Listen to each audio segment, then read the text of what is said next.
Бастың қышуы жағымсыз сезім. Бұл жағымсыз сезімнен арылу үшін оның пайда болу себебін анықтау маңызды.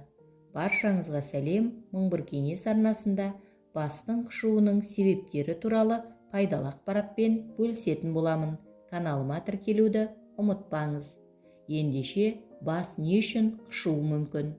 Ең алдымен ол қайызғақтан қышуы мүмкін. Қайызғақ жиі басты қышытады. Қайызғақ әдетте дерматит дамуының себебінен болады. Қайызғақ құрғақ, аралас және майлы болуы мүмкін. Ем оның түріне қарай таңдалады. Тері құрғақтығынан да бас қышиды. Егер басты ыстық сумен жиі жуса, фенді жиі қолданса, климат ауыстырса және тағы басқа жағдайларда бас терісі құрғап кетеді. Қышығаннан бөлек адам басын жуып болғаннан кейін терісі тартылып тұрғандай сезімде болуы мүмкін. Бұл жағдайда бас терісін арнайы құралдармен қосымша ылғалдандыру ұсынылады. Үшінші себеп аллергия. Аллергияда басты қышытады.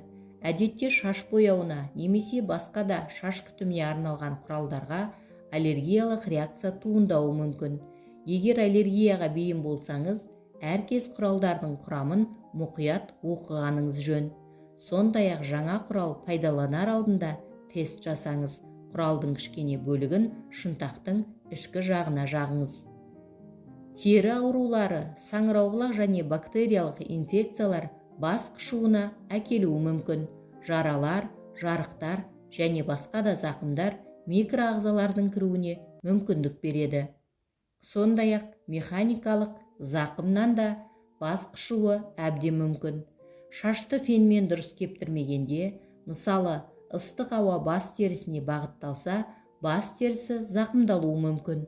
Сондықтан арнайы қорғаныш құралдарын пайдалану және феннің ыстық емес режимін пайдалану ұсынылады.